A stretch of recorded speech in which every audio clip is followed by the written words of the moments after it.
Welcome to Partnerships for Profit, the podcast where we bring you inside the world of joint ventures, strategic partnerships, and powerful collaborations. Each episode, you'll dive into conversations with top entrepreneurs, visionaries, and business leaders, unlocking the secrets to building profitable relationships that drive growth and success. Whether you're looking to expand your network, find new referral partners, or scale your business, you're in the right place.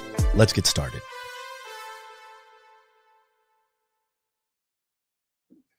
All right, welcome back to Partnership for Profits. It's me again. It's Will Brooks, and we have a big dog here with us today. We got a guy who hadn't had the pleasure of meeting him before today, but we have I have heard his name a lot. I've heard the name of his organization a lot, just in the circle. We run in some of the same circles. We got Ken Hardison here, the Millionaire Maker, founder of PILMMA. Among a bunch of other things. I'm super excited to have you on, Ken, and I'm super excited to meet you and cut it up with you. So thank you for popping on with us today. Oh, no problem. It's my pleasure. Yeah, man, I'm super glad to have you here. So PILMMA, I hear about PILMMA all the time. We work in the personal injury space with a lot of personal injury lawyers in what we do. So I hear about PILMMA a lot. I see you popping up on my social media feed all the time telling me like, hey, you need to come to PILMMA. So tell me a little bit about, like, tell our viewers about PILMMA and what it is and kind of how it got started. And then we'll get into a little bit more stuff. But I just kind of want to give a brief overview to people about what PILMMA is and what you guys are doing there, because I think it's a really cool thing going on.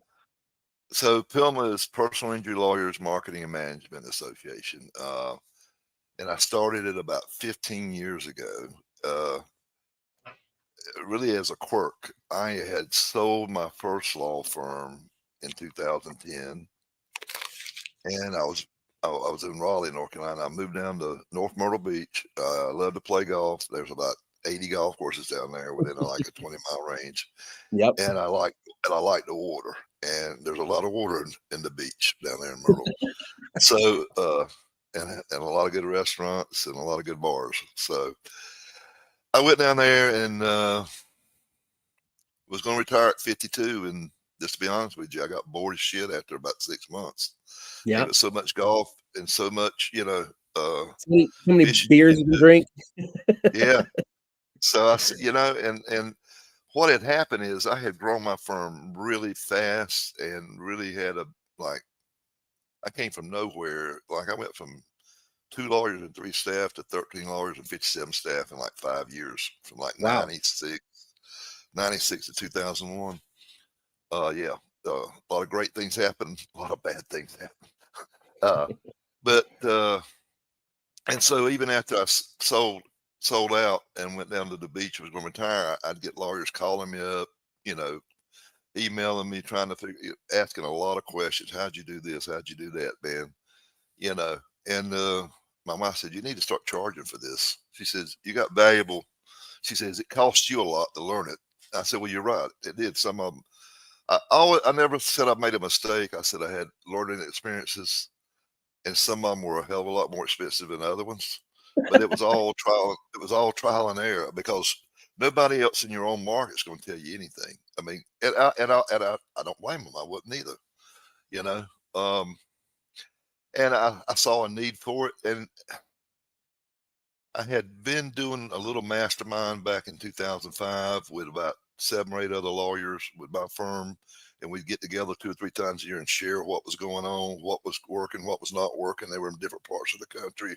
Mm-hmm. And so I just carried that over to PILMMA, and then I set up something for a lower entry level to help lawyers, because I didn't have nobody there for me. So I kind of there to show them what not to do as well as what to do to scale your law firm. And it took off. At first, it was kind of like a hobby to keep me busy, but then it just kind of keep growing and growing. And then like 2016, like 6 years later, I got serious about it. I mean, I really got serious about it. I said, I could actually turn this into a real business. Right. And we did. I mean, and it's like, now I've got 7 masterminds that we meet with, and we got, several hundred members, law firms, And we really we do marketing roundtables, management roundtables. We do intake training. We do a monthly magazine. We do a big event. We just got through one in Denver. We had about 500 lawyers there from across the country. It was like 3.5 days. Had about 80 vendors there. And and I love talking about this stuff. It gives me purpose. I tell people, I said, I'm gonna get rich with this, but the deal is I'm making a good living. Plus, it gets me something to get up in the morning and do. You know what I'm saying? Something that I feel like I tell people it's like having grandchildren. I get to play with them, but then I don't have to deal with all the stress and all the You shit. can send them on their way to take care of their own firm. Yeah, man, that's amazing, and you get to make a difference for people too. I think that's great, man. I love what you guys have going on. I'm curious. Our backyard is New Orleans. You guys used to do your event in New Orleans, and you guys moved to Denver this year. What spurred the change of location for you guys? It was strategic. Yeah. I've got a hell of a lot of members east of the Mississippi, and I don't Okay. have a lot people. I'm not as well known on the West Coast, and we thought Denver was a good place. We don't have as many members in Colorado and Washington and Oregon and California and Arizona and New Mexico in that area. And I figured, well, if we make it easier for them to get there. So it was very strategic. We did a lot of marketing, and we had a lot of new people coming from that area. We had a lot of new people join. That's fantastic. I'm not disparaging Denver. And I'm not from New I Orleans. I'm in the Atlanta area, but New Orleans has kind of become my second home because that's where we're based. And, I love the city. So, well, I love the oysters down there, the charcoal, man. what do you call it down The at charbroiled oysters. Yeah. Oh, Yeah. I love them. That's good stuff, man. That's good stuff. Cool, man. Well, I love to hear. I love what you guys got going on, and I've heard lots of good feedback from people who are involved. Buddy of mine, Paul Faust, I think he's been involved with what you guys have got going on over there a lot, and Paul speaks so highly of you guys, and love talking to Paul. So, well, let me ask you a few questions here, Ken, just kind of about PILMMA and how it came to be and what you guys have going on. I want to know what the moment was when you realized that lawyers needed more than just legal skills to be successful. What was kind of the key moment for you having that realization? Yeah, the aha moment. It's funny. I started practicing law in 1982. I know I'm older than dirt, but the first 14 years, only advertising or marketing I did was a half a page in the yellow pages, and everything else was just referrals or word of mouth. And I was making a good living, but what I noticed, it was going up, and then about 93 or 94, it started leveling off. Then about 95, it started going down. And Is that around the time of the internet? That's kind of internet and TV had started in 88, but North Carolina was kind of slow, and a lot of the guys it was frowned upon, as being unethical, unprofessional.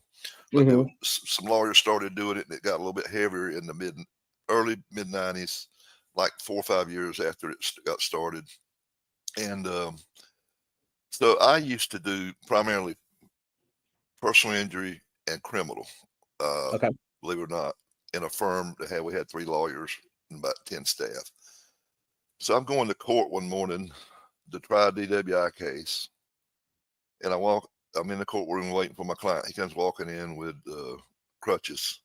I don't even remember his name. Just say Joe. I said, Joe, what happened? He said, I got T-boned by a semi. I'm thinking, oh my God, that's a great case. I said, well, I do that. He said, yeah, but I saw this guy on TV, and I figured he must know what he's doing if he's on TV. I said, damn. So I try his case. I win it. I get my car, drive back to my office, about 20-minute drive. And I'm thinking, I said, things are changing, and we've got to change. We got to pivot and change with the times. I said, I don't really like it, but if the good lawyers don't advertise, then and only the shitty ones do, then the public's not getting served. That's the way I justified it in my mind anyway. Okay. It makes sense. Whether I was right or wrong. Yeah. So I went back to my 2 partners, and I told them what happened. I said, we need to start marketing more heavily. I said, we've got to change with the times. And they were dead set against it. And we had a conversation about 6 months. And finally, I just pulled out. I said, I'm leaving, starting my own firm. I said, and so we had an associate. I took the associate and I took like 3 of the staff, actually 2, and then I hired a new one. And I went out and I got a line of credit. Back then, you couldn't get lines of credit on your cases. I got a line of credit on my real estate. So I got a $500,000 line of credit back in 96. And I went around and I went down to John Morgan's office in Orlando, Florida, back when he had about 20, 25 lawyers. Yep. And spent 3 days with him. I said, can I go down and shadow you and just ask you questions? And, and he had this marketing company called P&P, and I think he was trying to sell me that. So he surely let me wind and dime me. And so I was just like a sponge. And then there was another guy, Ken Nunn, up in Indiana, and he was supposed to be like the king of direct mail. And I went up and spent 2 days with him.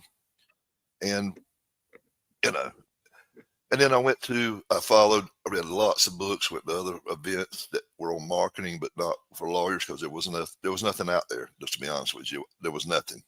Right. And I brought it back, and I hired this agency out in California and did some TV commercials, and they were terrible, to be honest with you, looking back at it now. But I went from signing 20 cases up a month to 120 in like 90 days, which you couldn't do now. But back then, it was not very competitive. You're on the ground floor. Yeah. I was on the ground floor. And, and then we did other stuff. I was doing direct mail. I was doing this. I was doing yellow pages. There was no internet. Or just a little That's bit. the early days. That's when it's just getting started. Just had a website. That was it. When we're all getting those America Online CDs in the mail every week. There you go. And did a lot of grassroots stuff and newsletters and just a lot. I figured I was doing 32 different things to get cases. Some of them cost 0. Some of them were costing me hundreds of thousands of dollars. And we just scaled it on up, man. It just kind of went to, like I said, in like 2001, I had like 13 lawyers and 57 staff, I think it was. And then we were humming along, and that's the story. I mean, I got to, I had a pretty bad breakup with my partner in 2005, and it cost me a lot of money, but that was no big deal. That happens. I blame myself just as much as I do her. I mean, partnerships are like marriages. You start out great. Some of them make it to the end. Some of them don't. We didn't. We won a line. I wanted to grow, and she wanted to, stay where we were at. Just happy where she was. Yeah. Happy where she was, and I was one of these guys I can never be happy. So, well, what I'm hearing from you, Ken, is that you were and are an early adapter, and I think that is something that anyone who's a business owner has to be. Like, you have to be willing to adapt and ready to adapt at the right time. Talking about scaling your practice that you were talking about, what's the hardest lesson you had to learn while you were scaling that first law practice, that when you went out on your own? Oh yeah, here was the big one, man. Listen, 2 things.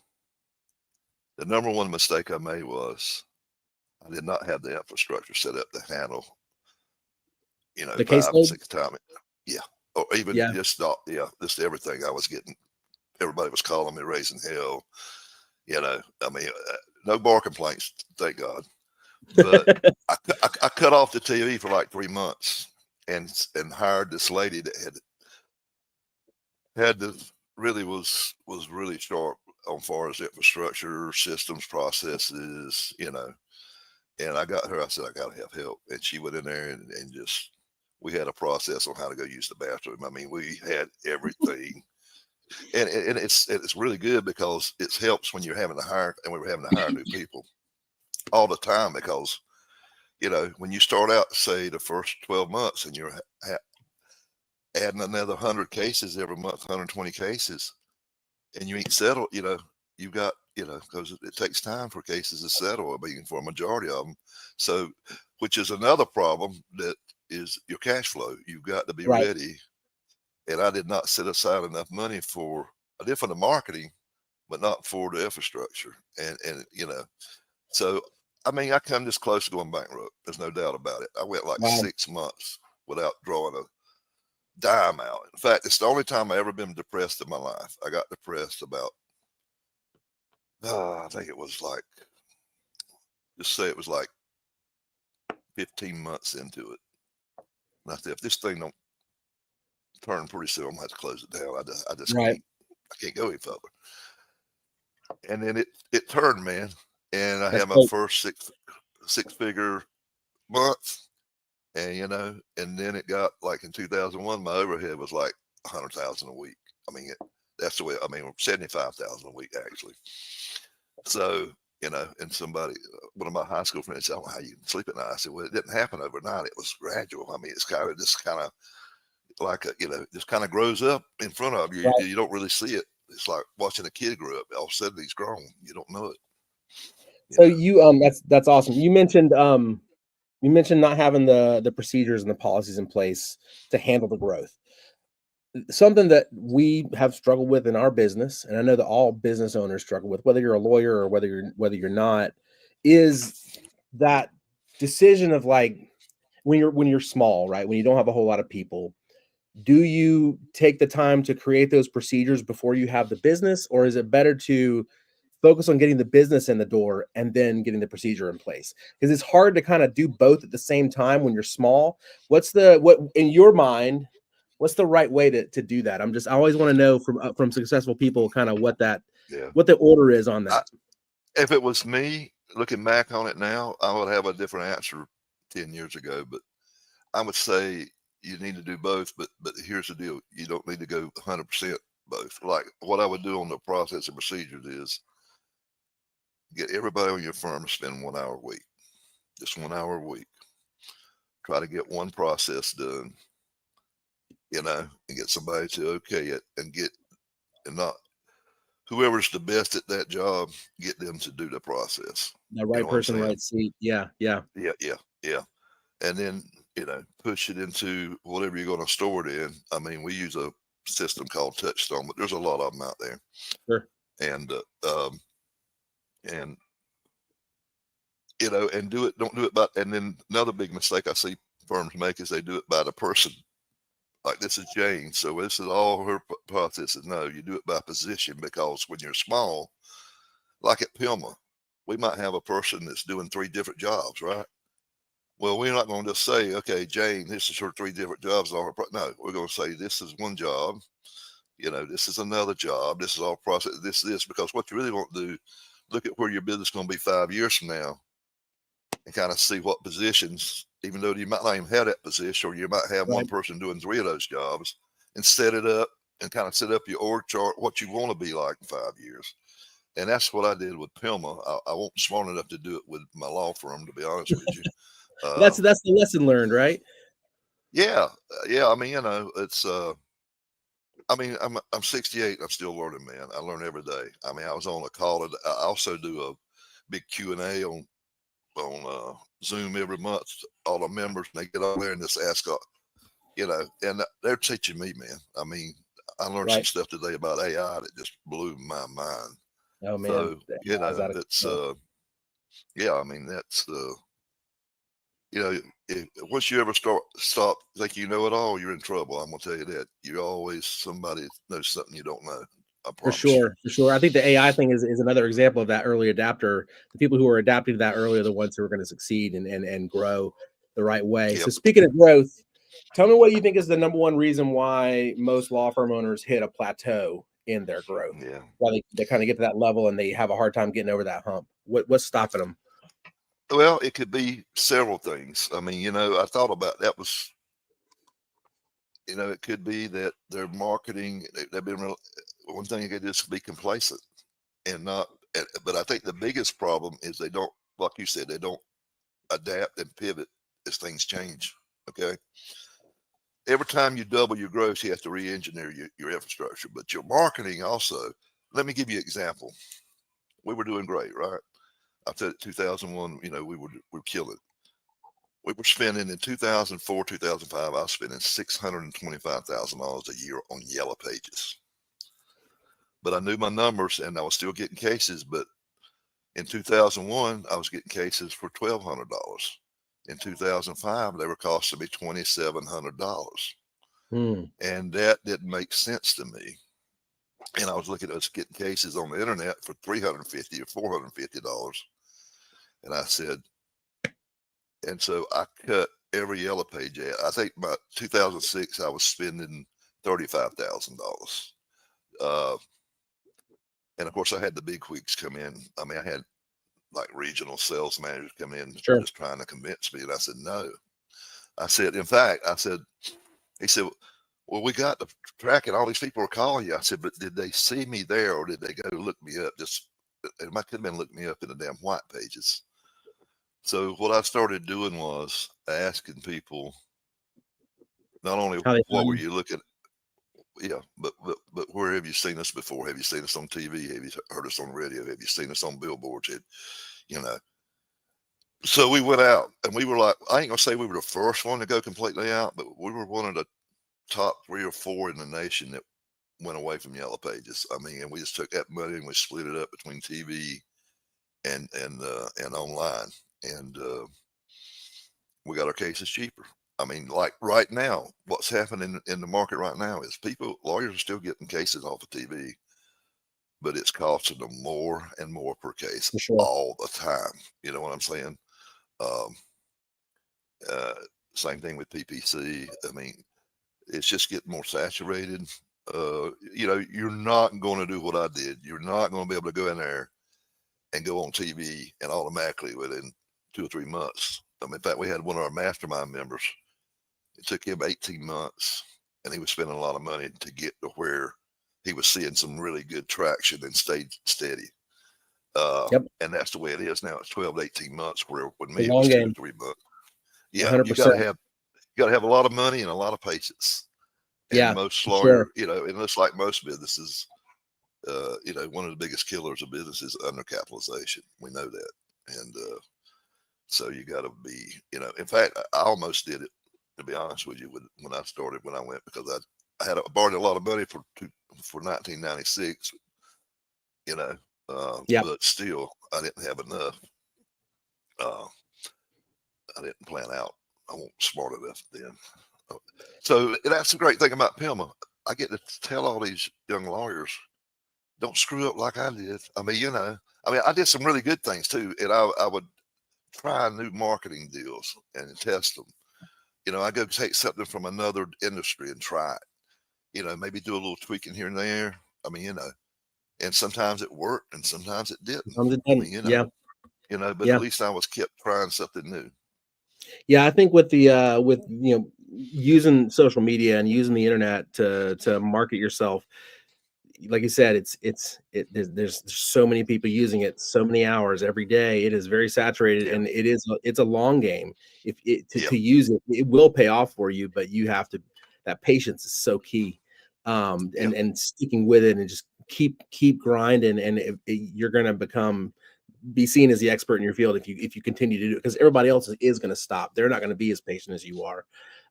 So what do you think, Ken? What's the fastest marketing move or the simplest marketing move that a small firm can make right now today and see some real ROI? What's a quick thing that, and I know none of it's really quick, but what's an easy thing that a firm could start doing today that they'll start seeing ROI on pretty quickly? Well, you're not going to believe me when I tell you this, but it's intake, and I know that's not marketing, but it is marketing, because you're still marketing when you're talking to them, right? You're still advertising, and we've seen this. I mean, that's why I do monthly intake training, and we have probably 90 or 100 intake people on our trainings every month. Every time I talk to a lawyer, they said I sign up for every case I want. And I used to do consulting work. I don't now. I mean, I just do the PILMMA. I don't do the consulting. I do the masterminds. I would hire a company to go do like 5 ghost calls and record them. and never, and then I go play it to them after they tell me that, and they'd listen, and it'd be 3 out of 5 every time it sucked. And I mean, stuff where they just, I had one partner in a firm that was spending, this is probably 10, 12 years ago, spending probably $2 million a year on TV. He actually, he had to go to the bathroom and throw up. He got that sick because he was spending millions, and he thought he had it together. And we had a mastermind, and he actually spoke at one of my back in New Orleans 2 years ago. This firm had been around for 40 years, and they were a good law firm, and they were signing up about 200 cases a year, and it was all off, very little marketing, some, but very little. I went down and did a consult and got them to really zero in on intake and hire dedicated intake people and train them and listen to their calls and do some incentivizing if they got, try to get them to get 90% of the cases you want. The second year they did this, after, they signed up 485 cases. They over doubled it, and they spent maybe $15,000 more that year on marketing. So get your intake fixed. The second thing, and a lot of lawyers ain't gonna listen to me, especially solos, but I've seen this with solos. Because you figure you hire somebody for 40, 50,000, if they can get you just one extra case a month, and they're gonna do more than that. Just say the worst, if your average fee is 10,000, that's $120,000. So you've doubled your investment. What else can you double your invested in a year? But what you'll probably see is 2 to 5 more cases a month, which is like 500 to 600,000. And I've seen it time after time again. The other thing is market to your past clients. Those are the people that know you, like you, and trust you, but they don't always remember you, right? Everybody, lawyers, their egos to be, they say, oh, everybody remembers me. No, they don't. And so you got to stay in front of them. I call it top of mind awareness. And you do that with birthday cards, holiday cards, email blasts, newsletters. Inviting them to events you might be sponsoring. Yeah, man. That client experience, that client journey is huge. We do the same thing. We tell all of our clients the same thing. It starts from intake. That experience starts, and it's going to carry all the way through to the end of their case. And if they have a good experience from A to Z, they're going to recommend people. If they need something else, they're going to come back to you. Yeah, man, 100%. Love to hear you say that, because we preach that all the time to our clients. Yeah, and get some Google reviews. And claim your Google business page and start putting something on that every week. It can be an article, a picture, video, because what we know is that 93% of people that hire a lawyer and they're looking online are going to look at these reviews. They just are. They ain't going to look at all of them, but they're going to look at the top 5 or 6, and they might try to find a bad one and look at, see if the person's crazy, if they're real. But the deal is, people, any purchasing, whether it's professional services or cars, they're going to look at the review. I mean, I do it. I look at the reviews on Amazon, man. Me too. Before I make it, before I make it, I go out to eat. I'm not really worried about I'm not worried about the price as much as I am about, is it good, or are they going to be nice to me? Are they going to give me good service? Yeah, I think they're going to stand behind it. I think tying into that connects to that is also that social media presence, and having video on social media where people can see your face, hear your voice, kind of check out stuff and get to know you. And so if someone does look you up on Google and they go to your website, they're going to check out your social media too. And if there's nothing there, that's not a good sign for a prospective client to see them. Oh, I don't know if I trust these guys. I can't find a whole lot on them. That has to be a part of the game now too, is to make sure you've got that presence on there. So, and and client journey is such a huge important thing, and it doesn't stop after their case is closed. I love hearing you say that, because that is such a big part of what we preach to our folks as well. Ken, where do you see legal marketing evolving in the next 5 years? Everybody says TV is dying. It's still going to be around. It's just not going to be as effective. I think you're going to see well, this is just my, who the hell knows, but this is what I think, and I could be wrong. I'm just being honest. Yeah. But I talk to a lot of experts. I've been doing a podcast myself 5 years. I think I'm on my Mhm. 280th or 90th episode. We do weekly, Awesome. and I enjoy it because I learn so much doing them. I mean, you really do. And all the experts I talk to say that online stuff is going to instead of just typing in PI lawyer near me, then it's going to get to where it says, what kind of, would you like a woman or a man? Mhm. Experience? How much experience? Do you want somebody, what do you want to expect? What kind of accident was it? Okay, well, you see this, here's two, they're going to be chatting back and forth with you instead of just put in the search and here's a list, that stuff. I think that's going to be a change. I think AI is going to make a big difference. I mean, in content, in video content. I mean, with these avatars and just like just this thing called Hey Gen. Talking about being top of mind. You can sit there and send out birthday voicemails that they don't even that they Yep. don't even call them. They just go to your cell phone, and it's you talking to them, or wishing them happy July 4th, or Merry Christmas, or Happy Thanksgiving. You just stand in front of them, top of mind awareness. But I think the big deal is I was preaching this 10 years ago. Video, video, video. I mean, YouTube.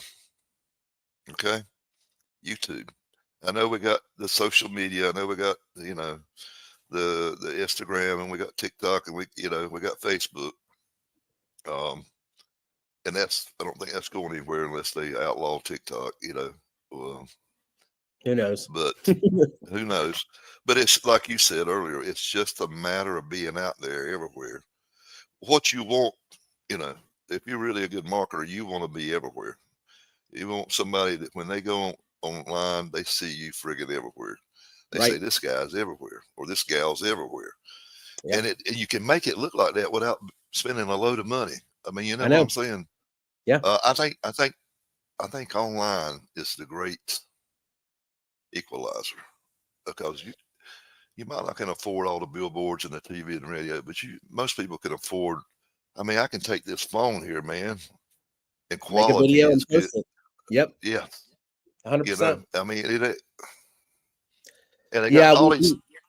We preach that. We Oh, preach that to our guys too. And a lot of times what we hear is, nobody wants to hear what I have to say. What am I going to talk about? Why does anybody want to hear what a personal injury? I'm like, people want to hear it, man. Everybody has a story to tell, and there's an audience out there for every story. So you got to be present. You got to be out there and be seen. So you're validating a lot of what we do, Ken. I love hearing you say that stuff because it's what we tell our yeah, clients all the time. Same yeah. type of stuff. So I love And hearing I just that. think you're going to see so much.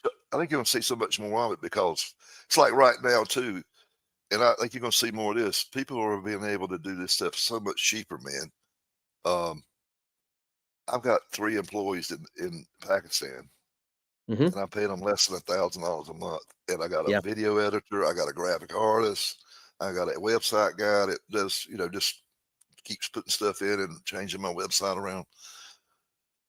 I don't know if I could afford all that in the United States. I'm No. not saying, but I'm just saying that there's and you're seeing it in intake. I mean, I'm seeing we got AI intake happening where people call a yeah, firm and there's an AI voice that it sounds like a person and it answers specific questions. It's not just yep, pre-recorded stuff. I've seen some it's of that with I it's don't know here. if you know the guys out in Utah, the Hona guys, but they've got some stuff that they're working on that's pretty amazing that Yeah, I've seen. So yeah, man, that I think that's definitely where a lot of that's going. But I still think that you can't put a price on that human connection. That's such a thing that we all crave. So I, I think I I always caution, like, you can go so far with that AI to where people are like, who am I talking to? Where's the real yeah, person? So you have to, I think us as people, we crave that, and you got to kind of straddle that line a little bit. yeah. Wouldn't you be? I mean, somebody asked me that the other day, and I said, I think it's great, but if I had my law firm back, I would not use it on intake because technology screws up every once in a while. And what would somebody calls me with a $50 million wrongful death case, and it screws up something. Yeah. And Says I something, feel like, says something derogatory or something, and that just costs me $15 million.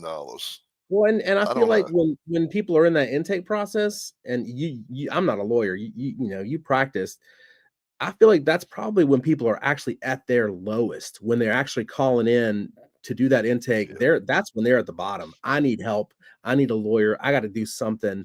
And yeah. so having that real human connection there, I don't think you can put a price on that. And if they're doing a good job at it, then you're going to be a whole lot more likely to sign that person up, man. Ken, I could But talk to you for 2 hours. I know it's so much I can pick up from you, man. I love this hearing the nuggets that you're dropping. But we're gonna wrap it up here in just a second. Before we go though, thank you so much for giving me some time, and I'm super glad I got a chance to talk with you. Tell folks how to find PILMMA. When's the next event happening? Armando and I both want to go to the next one. And I want to talk to you about that a little bit. We can talk offline, but I want to talk to you about how we yeah, can get involved. But tell because we got a big lawyer audience, a lot of lawyers that we work with. Check out the show. So let people know how they can find you, how to find PILMMA, yeah, and what you guys yeah. got going on. Yep, it's PILMMA, PILMMA.org. Uh, uh, and the next event, we only have one big event, Mm-hmm. a conference, and that's going to be next May in San Antonio. Oh, nice. Yep, Down by on the the Riverwalk. Riverwalk. Yeah. Yep, we're doing it at the Hyatt. I just signed the contract on it, and but like this month, I leave Sunday, July the 6th, to fly to Montreal. I got 7 2-day meetings of masterminds, and then the next one is in Hawaii at the Ritz-Carlton in Waikiki Beach. Nice. Yeah, it's or maybe it's Maui. I can't remember, but anyway, it's one of those deals. And then the next one will be in Key West in March, and then we'll have our big event in San Antonio, May. deal. Yeah, so yeah, we do. But yeah, it's be glad to talk to anybody. I mean, the deal is everything that we do too. We're the only one. We're the oldest and the biggest, but we put guarantees on everything, money back guarantees. Like you try it for 90 days, you don't like it, I'll give you a full refund. You go to the first mastermind meeting, you don't like it, I'll give you a full refund. And I've said, I don't want your money if you don't Yeah. think we're giving value. I mean, I'd never like to sign, and it's no long-term contract, it's month to month. I think if you're good, you don't need it. I mean, I don't know. I mean, there's sometimes when you got to do a lot of work up front and spend a lot of money. Our things are set up a little different. And I understand that with some companies. But I just always felt like lawyers are so skeptical about everything. And I know I'm one of them, so I can say that. We're skeptical. We're taught to be skeptical in law school, man. Yeah. So I tell people, and I still get some people that won't join. I say, listen, what do you got to lose? I mean, it's a no risk, baby. It's no risk. Try it. You don't like it, I'll give you money back. No hard feelings. I don't care.